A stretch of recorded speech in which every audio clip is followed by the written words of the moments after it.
Ilang kapulisan mula sa iba't ibang regional offices ng Philippine National Police ang nakiisa sa pagsasanib puwersa ng mga law enforcers bilang paghahanda sa mga kilos protesta. Si Gab Cabonita para sa buong ulat. Nagsanib puwersa ang iba't ibang police offices kabilang ng Manila Police District o MPD at Quezon City Police District o QCPD sa Commonwealth Avenue para paghandaan ang kilos protesta ngayong araw. Nagsidatingan na rin ang regional offices ng Calabarzon, Tarlac, Pampanga at Valenzuela City para mas paigtingin ang seguridad sa lugar. Sinabi ni Philippine National Police Lieutenant Colonel Richard Mepanya na nasa mahigit 1,000 pulis ang nakadeploy dito pa lamang sa kahabaan ng Commonwealth Avenue.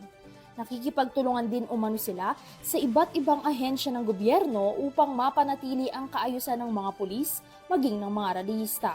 Samantala, nakaantabay naman ang manpower ng Philippine Red Cross o PRC Quezon City Chapter. Sinisiguro ng PRC na handa umanong magbigay ng tulong medikal ang kanilang grupo kung sakaling magkaroon ng anumang aksidente. Para sa SONA 2024, ako si Gab Cabonita ng Euro TV News, sumasaludo sa bawat Pilipino.